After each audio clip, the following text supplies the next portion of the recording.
I didn't catch them in bed. There was no dramatic confrontation, no screaming, no flying objects, no moment that would look good in a movie trailer. What I caught was something quieter, something colder. I was sitting alone in my apartment, legs folded beneath me on the couch, scrolling mindlessly while my coffee went untouched on the table. The kind of afternoon that feels ordinary enough to trick you into thinking your life is stable.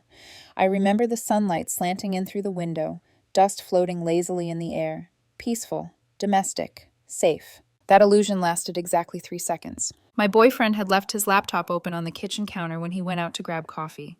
He'd done it 100 times before. I never looked. I trusted him. 4 years together had taught me that trust didn't feel dramatic. It felt boring, automatic, like breathing.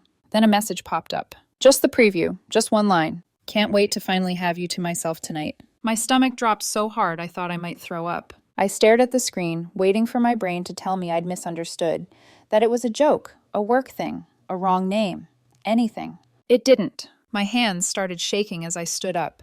Not panic, not yet. More like my body reacting before my mind could catch up. Each step toward the counter felt heavy, like walking underwater. I opened the laptop. 6 months. That's how long it had been going on. 6 months of messages, planned meetups, complaints about me, him telling her he'd always loved her, that he was just waiting for his chance, photos that made it painfully, undeniably real. And the worst part? They weren't just sleeping together. They were planning. Planning what to say if I ever found out. Planning how to paint me as controlling, jealous, emotionally abusive. Planning how she'd cry, how he'd back her up. Planning how people would believe her because everyone always believes the woman. I sat there for 20 minutes, reading everything. The coffee shop was closed that day, so I had time. I took screenshots. Every message, every timestamp. Sent them to myself, backed them up, closed the laptop gently, exactly how I'd found it. When he came back smiling, handing me my coffee like nothing had happened, I looked at him and realized something terrifying. This wasn't just betrayal. This was a war I hadn't agreed to, and I was already losing the narrative. I just didn't know it yet. When people ask how long we'd been together, I used to say 4 years like it meant something solid. 4 years sounded earned. It sounded stable, like time itself was proof of safety. We met the ordinary way, through mutual friends, at a low-key gathering that barely registered as important at the time. No sparks flying across the room, no dramatic first impression, just conversation that flowed easily, without effort. He listened, really listened, asked questions that weren't designed to impress, just to understand. After a past relationship built on competition and emotional noise, that calm felt like relief. We took things slow. At least that's how I described it. In reality, I trusted him quickly, let him into my routines, my quiet evenings, my unremarkable habits, the parts of life you don't curate for anyone unless you believe they're staying. He met my friends early. I met his family soon after. Casual dinners, familiar laughter. The kind of integration that makes the future feel assumed without ever being spoken aloud. My best friend had been in my life long before him. 13 years. High school lockers. Late-night drives with no destination. Inside references no one else ever quite got. She had been there through my worst breakups, my bad decisions, my growing pains, watching me rebuild myself more than once, never judging, always steady. When I introduced them, it felt natural, inevitable even. Of course, the two most important people in my life would get along, and they did. She liked him, trusted him, treated him like someone who was going to be around for a long time. That mattered to me more than I realized at the time. Her approval felt like confirmation that I'd chosen well. We settled into routines, weeknights on the couch, grocery runs where we argued over nothing important, lazy mornings where the world felt paused. We talked about the future in soft focus, places we might travel, vague plans that didn't demand commitment yet. I never felt the need to watch him. I never checked his phone, never questioned his friendships, never asked follow-up questions when he said he was busy. I didn't want to be suspicious. I didn't want to become the woman who needed reassurance to feel secure. That decision, that trust, would later be used as evidence against me. Looking back, there were moments that didn't sit quite right. Conversations that ended too quickly when I entered the room. The way details about my relationship somehow traveled faster than I remembered sharing them. The way he'd shut down, not angrily but defensively, when I asked simple questions. I told myself it was nothing. Stress, work, normal relationship fatigue. Because when you've been together 4 years, you don't assume betrayal. You assume stability. What I didn't know was that while I was maintaining a relationship, someone else was quietly learning how to dismantle it. And the groundwork had already been laid. The first shift wasn't dramatic. That's what made it dangerous. It wasn't an argument, not a betrayal, not even a fight worth remembering, just a subtle change in atmosphere, like the temperature in a room dropping by 1 degree. Not enough to panic, just enough to make you pull your sleeves down without knowing why. He started being present in a different way. Not distant, not cold. If anything, he was more attentive, asking how my day was, checking in more often, saying the right things at the right times. The kind of behavior that looks good on the surface, but feels strangely rehearsed when you're the one living inside it. At the same time, something else began to erode. My confidence in my own perception. Little comments slipped in, casual, almost thoughtful. You seemed kind of intense at dinner tonight. You get quiet like that when you're stressed. It worries people. I don't think you realize how you come across sometimes. None of it was accusatory. He never raised his voice, never said I was wrong, just concerned, reasonable, calm. I started editing myself without noticing, softening my tone, rephrasing sentences mid-thought, smiling when I didn't feel like it, just to avoid being misunderstood. I told myself it was maturity, learning how to communicate better in a long-term relationship. That's what growth looks like, right? Around that same time, my best friend began asking more questions than usual. Nothing intrusive, just specific. How are things really? Do you ever feel like he shuts you down? Has he always been like that when you're upset? I laughed most of it off, told her she was overthinking, that relationships have phases, that 4 years in, things weren't supposed to feel exciting all the time. She didn't argue, just listened. Looking back, I realize now, she wasn't planting doubts. She was collecting data. There were moments where I felt like I was being discussed when I wasn't in the room, not in a malicious way, more like I was a topic, a puzzle, something being quietly evaluated. I caught him once lowering his voice when I walked in. Another time, my best friend stopped mid-sentence and smiled too quickly, like she'd forgotten I was there. I told myself I was imagining it. I needed to believe that, because the alternative meant something was happening just outside my awareness, and I wasn't ready to name it yet. The first real crack came during a conversation that shouldn't have mattered. We were talking about plans, nothing serious, a weekend trip. I mentioned feeling overwhelmed lately, like I was carrying more emotional weight than I realized. He nodded, thoughtful, then said gently, I think sometimes you put that pressure on yourself. You can be a lot without meaning to be. It wasn't cruel. It was worse. It was reasonable enough that I questioned myself instead of him. Later that night, lying in bed, staring at the ceiling, I tried to trace when I'd started feeling like I needed permission to trust my own emotions. I couldn't find the moment, which meant it hadn't been one moment. It had been a process. And processes don't feel dangerous until you're already inside them. By the time I noticed something was wrong, the narrative was already being shaped, quietly, patiently, without me. I just didn't know yet how much of it had already been decided. And then the laptop happened. I didn't need intuition. I didn't need warnings. I didn't need to check. I had bad timing and a glowing screen. And suddenly I was staring at 6 months of proof and a plan to destroy me if I ever spoke. By the time he walked back in with coffee, I'd already saved everything. When he came back, smiling, handing me my coffee like nothing had happened, I looked at his face and felt something snap into focus. We're done, I said. He blinked. What? I know about you and her. I saw the messages. Don't lie. His expression shifted. Shock, then panic, then something colder, calculated. Then the tears came. It's not what you think, he said quickly. She came on to me. I didn't know how to tell you. 6 months, I said, and you didn't know how to tell me. I told him to get his things from my place that week.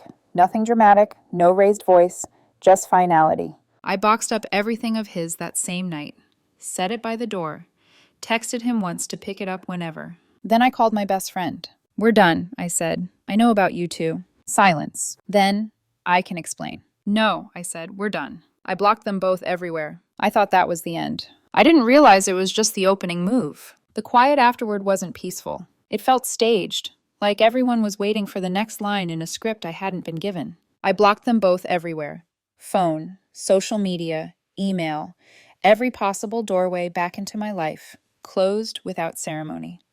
I stacked his things by the door like I was returning borrowed property, not dismantling 4 years of my life. Then I waited. For a brief moment, I believed the silence meant it was over, that this breakup would end the way breakups are supposed to, two people retreating into their own corners, dealing with the fallout privately. That illusion lasted less than 2 days. The first message came from a mutual friend. "Hey, are you okay? I heard some stuff." I replied with one sentence. "We broke up."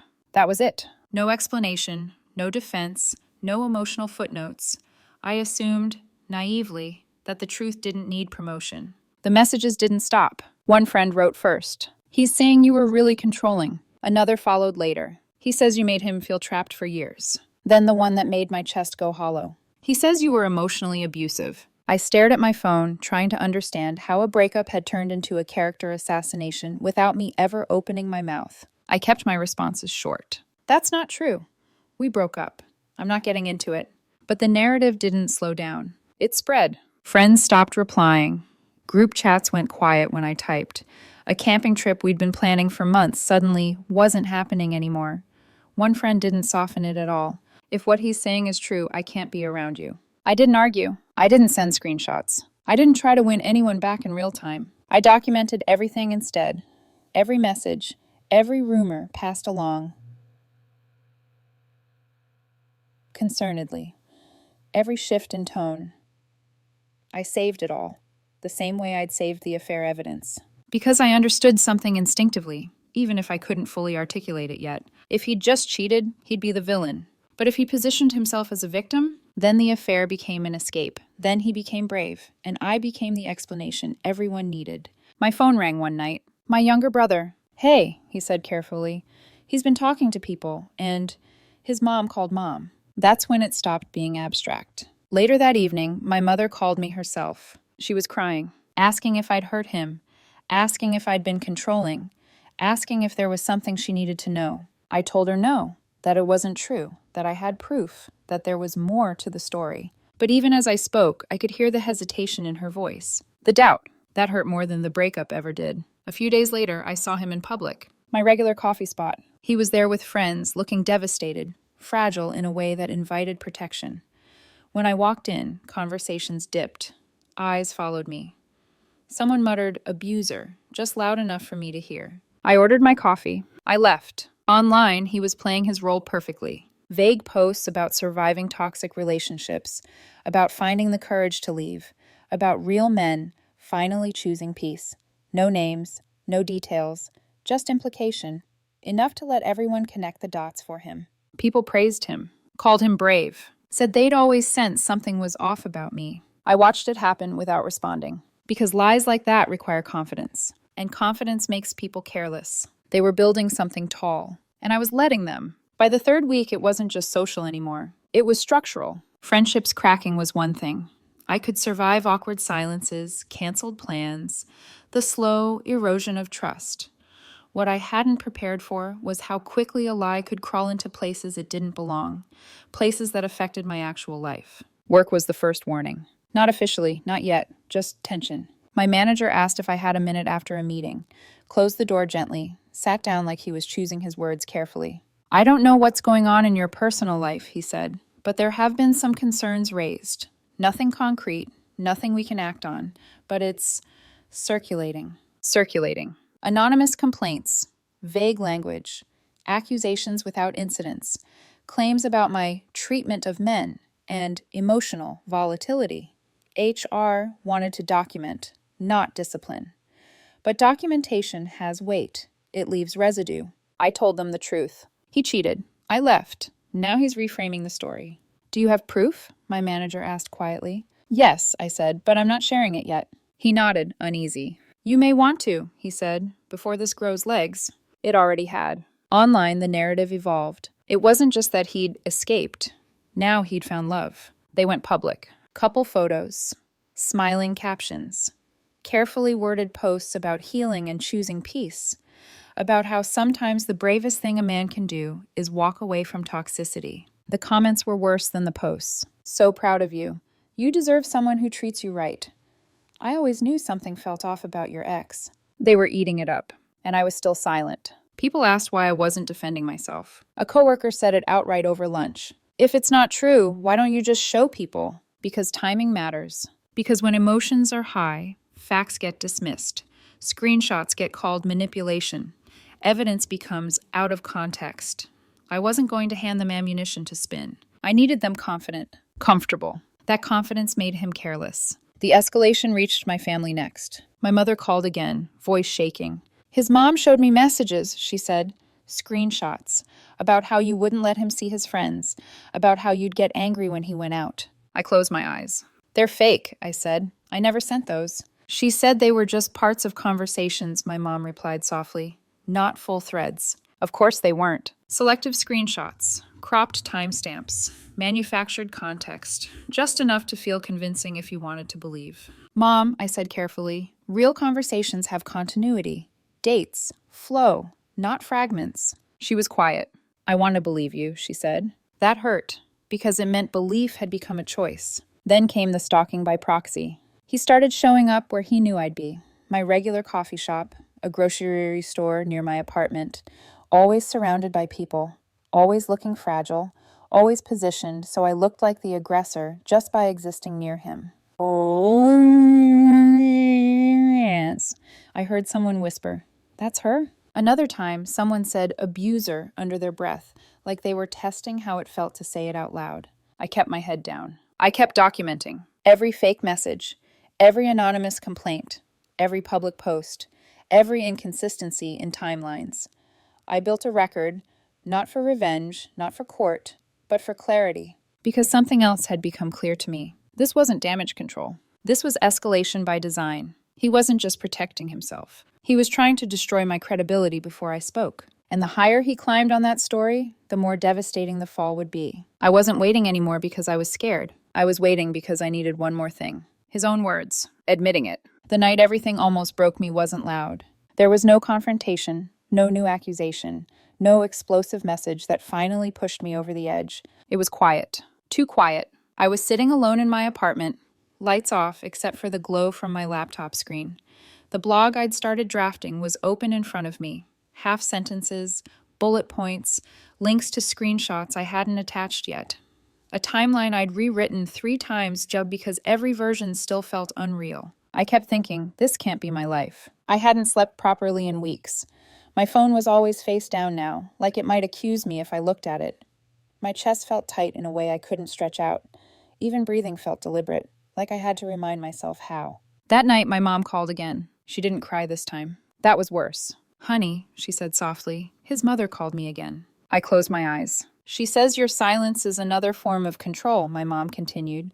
That refusing to admit what you did is part of the abuse. I felt something sink in my stomach. They were rewriting absence as violence. She told me you're harassing him by not responding, my mom said, by not apologizing. I laughed once, short and sharp, then stopped. Mom, I said, how do you harass someone you haven't contacted? She didn't answer, because the logic didn't matter anymore. Narratives don't need logic. They need repetition. After we hung up, I sat there staring at the wall, my mind cycling through everything I'd lost in a matter of weeks. Friends who didn't call, invitations that vanished, group chats that erased me without explanation. Even my own family had started choosing their words carefully around me, like they weren't sure who I was anymore. I thought about ending the blog, about letting it go, about walking away and starting over somewhere new, letting the lie win just so I could breathe again. That scared me. Not because I wanted revenge, but because for the first time I understood how people disappear under false accusations.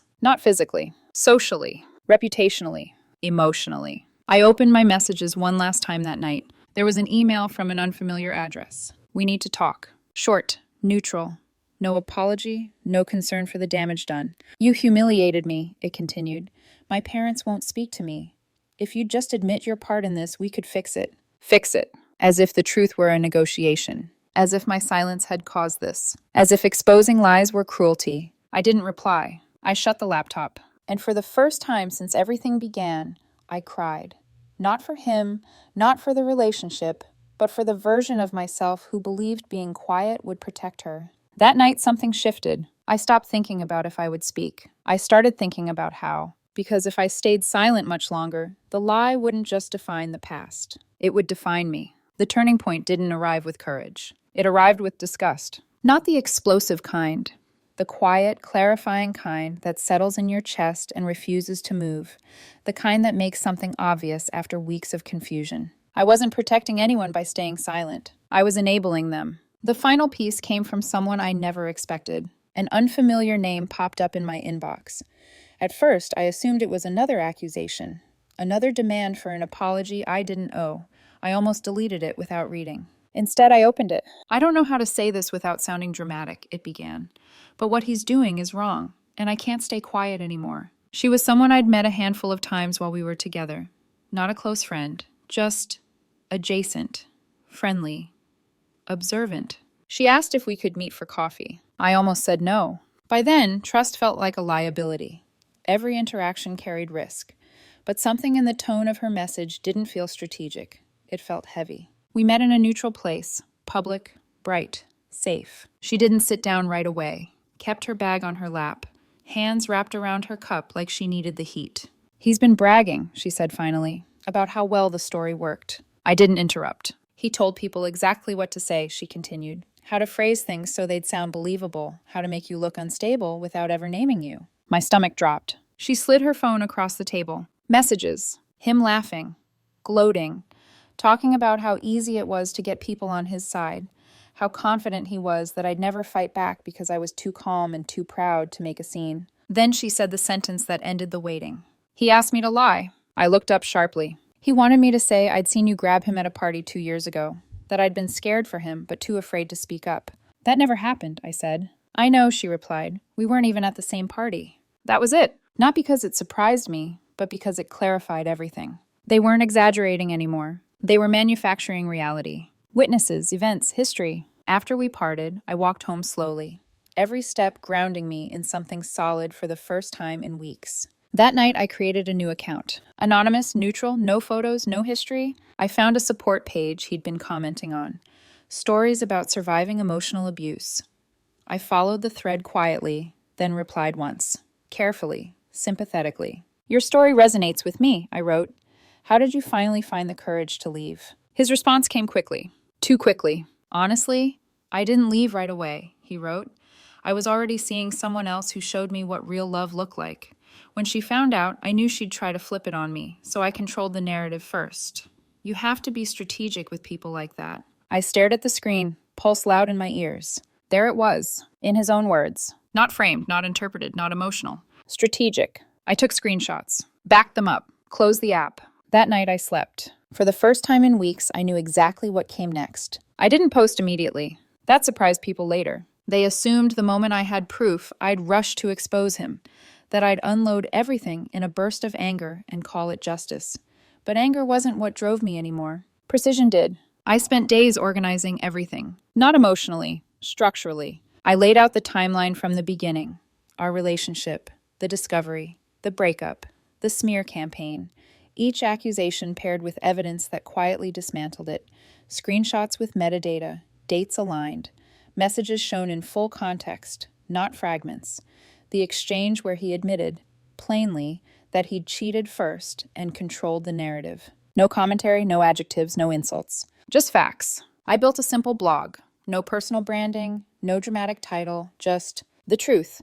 A response to 6 weeks of false accusations. When it was ready, I didn't announce it. I dropped the link into one group chat. No explanation. No caption. My phone started vibrating before I'd even set it down. My mother called first. She didn't say hello. She just cried. Over and over saying, "I'm so sorry. I should have believed you. I'm so sorry." Then messages poured in. Shock, confusion. Apologies that started defensive and ended broken. Some people thanked me for sharing. Others said they just needed time to process. A few went quiet, permanently. That was fine. I wasn't writing for forgiveness. 2 calls mattered more than the rest. The first was from his father. He sounded exhausted. "Is this real?" he asked. "Yes," I said. "Every screenshot has timestamps. Metadata. Nothing's altered." Silence. Then his voice broke. "He's our son," he said. "But we raised him better than this." We talked for nearly 20 minutes. He didn't defend, didn't minimize, didn't ask me to take anything down.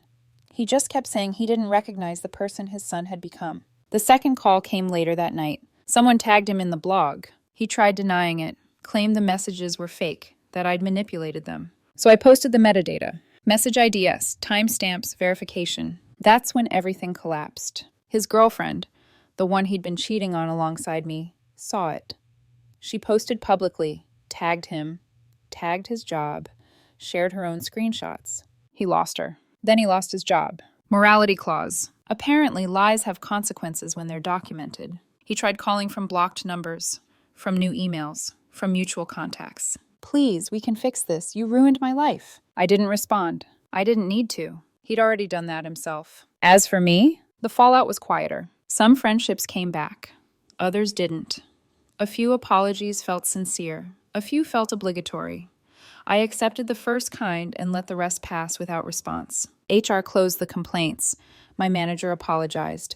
My reputation, officially, was intact. Unofficially, scars remain. False narratives don't vanish just because the truth shows up late. But I wasn't carrying them anymore. I'd put the truth down, and that was enough. After everything settled, people expected me to feel victorious, relieved, vindicated, lighter. I didn't. What I felt was tired. The kind of tired that doesn't go away with sleep.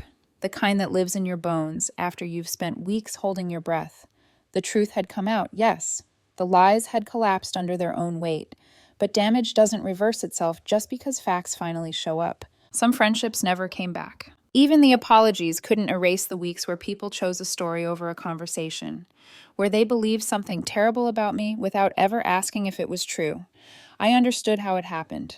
Narratives are comforting, especially when they're simple, but understanding didn't make it hurt less. His parents reached out again. His father told me they'd asked him to leave the house, that his mother couldn't look at him without crying, that the lying, the manipulation, the attempt to recruit others into falsehoods had crossed a line they couldn't ignore. They weren't cutting him off for me. They were doing it because they couldn't enable what he'd become. I felt something complicated in my chest when I hung up. Not satisfaction. Grief. They lost a version of their son that day, and that loss was real, even if it was earned. Work stabilized. HR closed the file. My manager admitted he should have handled things differently. Life resumed its shape, but not its innocence. I started therapy the following week. Not because I was broken, but because carrying something like this alone leaves marks. Even when you do everything right, trust doesn't bounce back on command. It rebuilds slowly, carefully, with intention. People still argue about whether I went too far, that I should have told my side privately, that exposing everything publicly was cruel, that silence would have been more dignified. I disagree. He made it public first. He involved my family, my career, my reputation. I didn't escalate. I corrected the record. There's a difference. The blog is still up, not out of spite, but because it's true. Because false accusations don't just hurt the accused, they make real victims harder to believe. They poison trust in ways that ripple outward long after the story fades. If that truth makes people uncomfortable, maybe discomfort is the lesson. As for me, I'm not rushing into anything. Dating can wait. Healing can't. I'm rebuilding quietly now. Work, friendships that prove themselves, long dinners with my mom, who still apologizes even though I've forgiven her. Normal life, earned peace. I don't know exactly what comes next, but I know this. Silence isn't always strength. And telling the truth, fully, clearly, without rage, is not cruelty. It's survival.